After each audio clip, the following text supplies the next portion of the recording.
दिल से और खून के आंसू रो रहे हैं सभी, मैं नहीं, जो भी इस नवलगढ़ को, इस स्टेडियम को सपना लेके बैठा था। हमारा स्टेडियम तोड़ा है, हमारा हौसला नहीं तोड़ पाएंगे लोग। जनता जवाब देगी और आने वाले टाइम पर इससे भी भव्य खेल मैदान बनाएंगे बच्चों के लिए, मेरा वादा है। और इन तानाशाहों ने, मुझे भरोसा था कि एसपी और कलेक्टर संजीदा व्यक्ति हैं, ये सरकार के दबाव में नहीं आएंगे। सुबह तक भरोसा था मुझे 5-6 बजे तक कि कोई न कोई ऐसा रास्ता निकालेंगे ताकि हमारे को 1 महीने का टाइम मिल जाए। और जो भी न्यायालय के बीच में गलतफहमी पैदा की है इन अधिकारियों ने, सोच समझ के, वो भी 2024 के बाद, वो हम दूर कर सके। हमने हाथ जोड़ के पूरे गांव ने भी रिक्वेस्ट की, सब ने रिक्वेस्ट की, मैंने स्वयं ने भी की कि आप हमें महीने भर का समय दे दो, 1 तारीख से कुछ नहीं बिगड़ता। उच्च न्यायालय में भी व्यक्ति बैठते हैं, वो भी किसी माँ के बेटे हैं, वो भी किसी गांव से ही निकले होंगे। आप जाके अगर जन भावना के लिए बताएंगे तो जब 2 चीज़ें आप कह रहे हो कि पीने के पानी के ट्यूबवेल और सड़क को जज साहब ने मान लिया, तो ये भी तो जन उपयोग के लिए तो था, बच्चों के लिए तो था। और बहुत अरमानों के साथ में एक ऐतिहासिक ये स्टेडियम बना था और पता नहीं कितने लोगों का इसमें योगदान है। ये हो सकता है कुछ लोग हमारे आंसुओं को भी कमजोरी समझें, लेकिन मैं साफ शब्दों में कहता हूँ ये कमजोरी नहीं है, ये बद्दुआ है। और हमने हमेशा कोशिश की है कि किसी को परेशानी नहीं हो। कुछ लोग कई प्रकार की बातें करेंगे, करने की आदत है वो लोग, हमने सोचा इनको सद्बुद्धि आ जाएगी। लेकिन मैं फिर कह रहा हूं, ये जो हमारे युवाओं के अरमान तोड़े हैं, उन युवाओं के हौसले मैं नहीं टूटने दूंगा। आने वाले समय में इससे भी बड़ी सौगात मेरे ग्रामवासियों को और नवलगढ़ क्षेत्र के वासियों को दूंगा, ही मैं वादा आप लोगों के माध्यम से। इन लोगों ने 11 बजे का समय दिया था, आपको सबको पता है कि 11 बजे कार्रवाई करेंगे, और सुबह 6 बजे पीठ पीछे वार किया इन लोगों ने। ऐसी क्या जरूरत पड़ी थी? आपको पता है, इनको पता था कि 9 बजते बजते यहाँ पे पैर रखने के लिए जगह नहीं मिलेगी। हमने कहा था कि प्रशासन से हम टकराव नहीं चाहते, शुरू से हम एक बात कर रहे हैं कि प्रशासन से टकराव नहीं चाहते हैं, लोकतंत्र में विश्वास रखते हैं, बाबा साहब के बनाए गए संविधान पे विश्वास करते हैं। इनकी तरह संविधान विरोधी नहीं है ये लोग। जिस कोर्ट का आदेश मानकर ये जिन्होंने ये इतना बड़ा महापाप किया है, मैं महापाप बोल रहा हूँ इसको, पाप ही नहीं महापाप किया है। आते जाते जब हजारों लोग देखा करेंगे, सुबह तक देख रहे थे तब तो वो खुश हो रहे थे, इतनी अच्छी चीज़ बनी हुई है। अब जो आएंगे जाएंगे, जब देखेंगे वो तो सोचेंगे कि ये किसने किया, किस दुष्ट ने किया है, ये महापाप किसने किया है, किसको ये चुभ गई ये चीज़। जो लोग हम लोग हाथ जोड़ने के बाद भी इन लोगों ने हमारी 1 महीने का समय हमको नहीं दिया इन लोगों ने। और अभी 10 दिन पहले तो हमने इसको वो किया ही है, साफ सफाई करवाई है इसकी, क्योंकि इतने बड़े बड़े आंकड़े खड़े हो गए थे। और हमने सोचा कि ये लोग कन्विंस कर लेंगे। जिस कोर्ट का नाम ले रहे हैं बार बार ये, तो मैं फिर दोहरा रहा हूं कि सर्वोच्च न्यायालय ने डायरेक्शन दिए थे इस बीजेपी की सरकार को कि गांवों की सरकार बने, शहरों की सरकार बने, उसके लिए पंचायत राज के इलेक्शन और नगर निकाय के इलेक्शन कराइए 15 अप्रैल से पहले। वो 15 अप्रैल से पहले नहीं करा पाए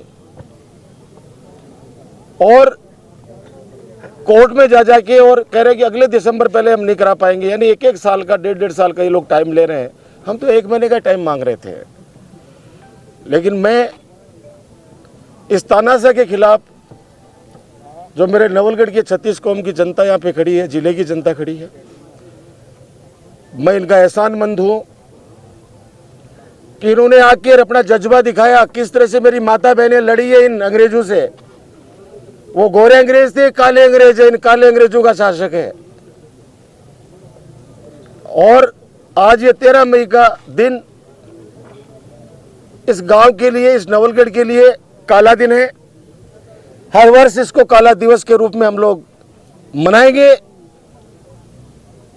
और जो जो इस षड्यंत्र में शामिल हैं,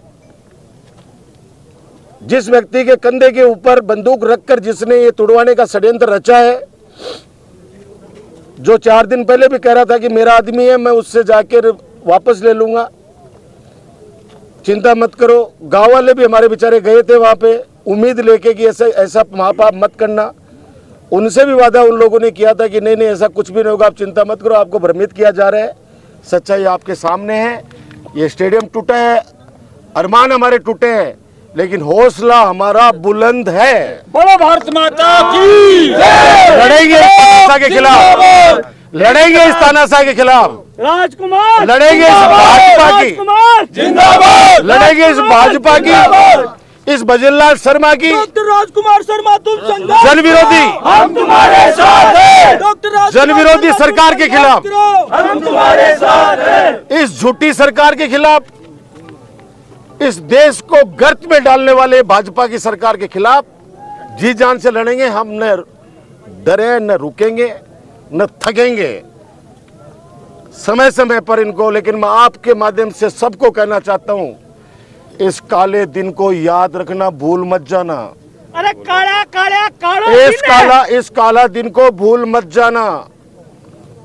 इसको दिल के अंदर रखना, दिल के अंदर और दिमाग के अंदर रखना। समय आने पर एक एक चीज का इनसे हिसाब लिया जाएगा। जिन अधिकारियों ने इस सरकार की और इस गंवार व्यक्ति की जो चाकरी की है, उसकी नाक जो लंबी की है, उसकी जो 1 इंच की नाक थी उसको 10 इंच की कर दी। समय आने पर यही जनता ऐसा जवाब देगी जो जीवन भर याद रखेगा। और ये इतिहास का एक कलंकित, एक काला दिन जो बच्चों के लिए, युवाओं के लिए, और जो सपने देख के बैठे थे कि इतना सुंदर चीज़ यहाँ पे बनेगी, वो इसको काला दिन के रूप में याद करेंगे। मैं मीडिया साथियों से को भी धन्यवाद देना चाहता हूँ। आप लोगों ने इस संघर्ष में हमारा सकारात्मक साथ दिया, जनता के बीच में आपने सच्चाई रखी। जहाँ जहाँ इन्होंने गलत डॉक्यूमेंट्स पेश करके और माननीय न्यायालय को गुमराह किया, वो चीज़ भी आपने अपनी लेखनी के माध्यम से, यूट्यूब के माध्यम से, या आपने इलेक्ट्रॉनिक मीडिया के माध्यम से आपने जनता के बीच में दिखाया। ये परशुरामपुरा गांव नवलगढ़ आपका आजीवन आभारी रहेगा। कभी मौका मिलेगा तो आपका ये ऋण हम लोग ब्याज सहित चुकाएंगे। आप लोगों ने हमें बहुत सहारा दिया इस संघर्ष के अंदर, और हम लड़े, आखिरी तक लड़े। और हमारे को गिरफ्तार करने के बाद हमारी माता बहनें लड़ी, यहाँ पे बच्चे लड़े, बुजुर्ग लड़े, उनको गिरफ्तार कर लिया। तो फिर तीसरी पंगत के अंदर जो लोग खड़े थे वो लड़े, जो उनको कहना था वो सब कहा।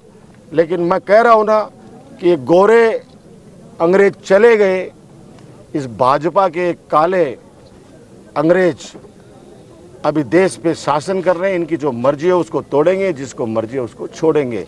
लेकिन ये लोकतंत्र है, देश संविधान के अनुसार चलता है। आज नहीं तो कल, आज नहीं तो कल, जिस दिन जनता समझेगी उस दिन देश में जब तख्ता पलट होगा, उस दिन मैं आज कह रहा हूं कि जिनको ये लोग ईडी, सीबीआई, इनकम टैक्स, दादागिरी से जो जेलों में डाल रहे हैं, वो तो छूट रहे हैं विपक्ष के नेता। लेकिन जिस दिन तख्ता पलट होगा, जिस दिन जनता ने रिवोल्ट कर दिया, मैं लिख के दे सकता हूं कि या तो ये देश छोड़ के भाग जाएंगे या जीवन भर ये जेल में सड़ सड़ के मरेंगे। ये मैं विश्वास के साथ कह सकता हूं।